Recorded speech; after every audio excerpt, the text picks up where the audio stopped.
A man just overheard a murder case in court, and he immediately starts feeling short of breath, and his heart races.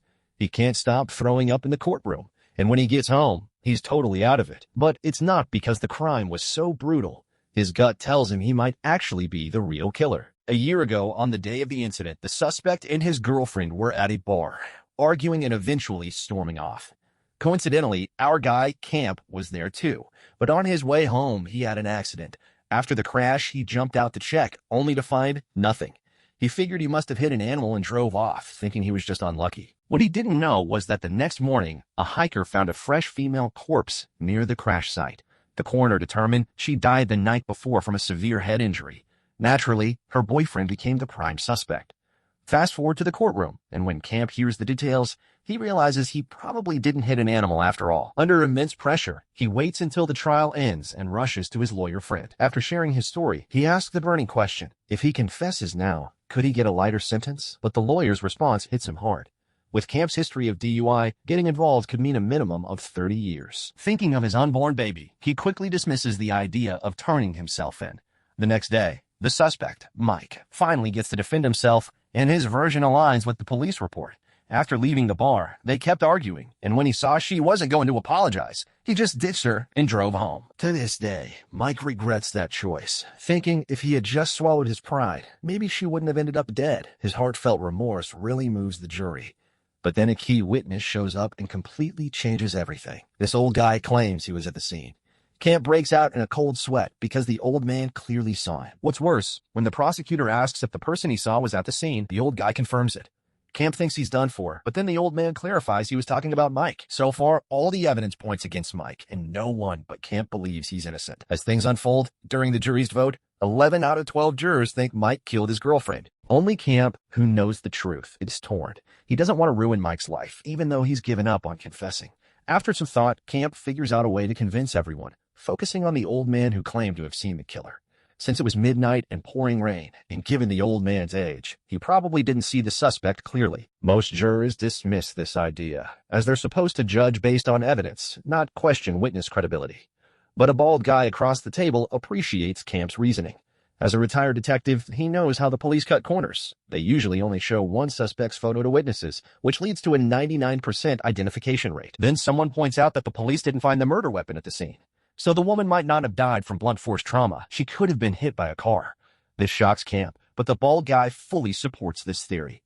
After the discussion, he uses his connections to quietly check all the repair records in town since the incident, even driving to the scene himself. But when he finishes, he finds it odd that Camp seems to be following him. On Monday, the bald guy confronts Camp before the jury discussion, asking why he's been tailing him. Camp, of course, can't reveal he's worried the bald guy will uncover the truth, so he just dodges the question, saying jurors aren't allowed to investigate. Surprisingly, the bald guy isn't bothered by this and pulls out a stack of repair records he got through his connections.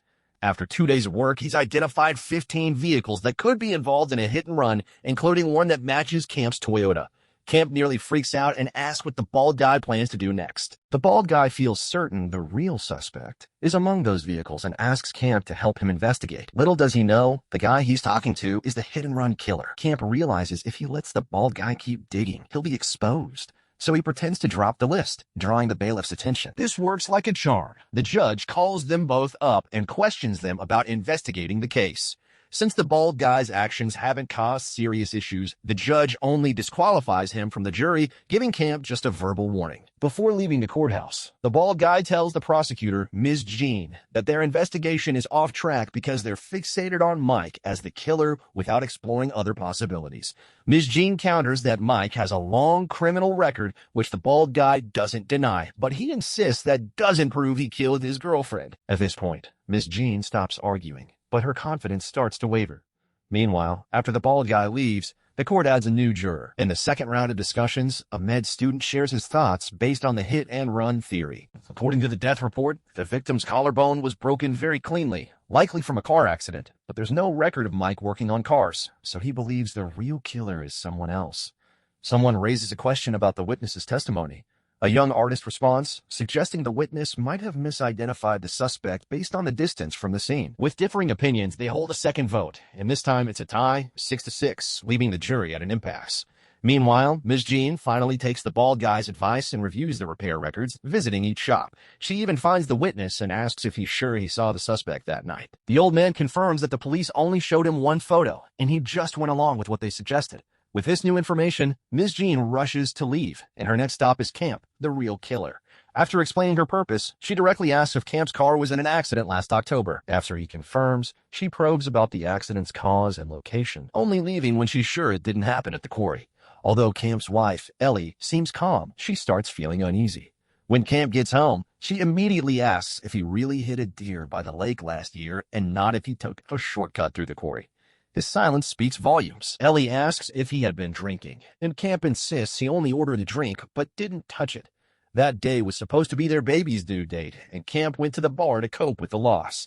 After learning the truth, Ellie feels a mix of sympathy and confusion, but Camp reassures her that everything is behind them and he'll handle the mess. The next morning, the trial resumes. Given the many doubts in the case and the jury's inability to agree, the foreman asks the judge if they can visit the crime scene. With no objections from the defense or prosecution, the judge grants the request. That afternoon, the jury visits the site. But since a year has passed, they struggle to find anything new. Taking advantage of the distraction, the bald guy pulls Camp aside, urging him not to try to save that scumbag anymore. Even if someone else is the killer, the woman died because he left her there. Camp wavers at this, feeling the pressure from the prosecutor's visit yesterday.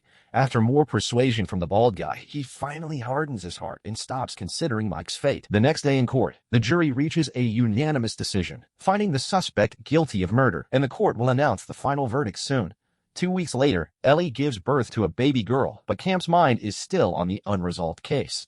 Every time a police car passes by, he feels anxious, fearing they'll stop at his door. Soon, Mike faces his final judgment, and the judge declares him guilty of first-degree murder, sentencing him to life in prison without parole. Hearing this, Ms. Jean feels a wave of relief. She's about to comfort the victim's family when she notices Camp in the audience, looking sorrowful as he stares at the defendant. Suddenly, she realizes something and quickly searches for his social media. Her suspicions are confirmed, but when she turns around, Camp has vanished without a trace. Outside the courthouse, Ms. Jean finds a downcast Camp. After a brief chat, she subtly brings up her suspicions.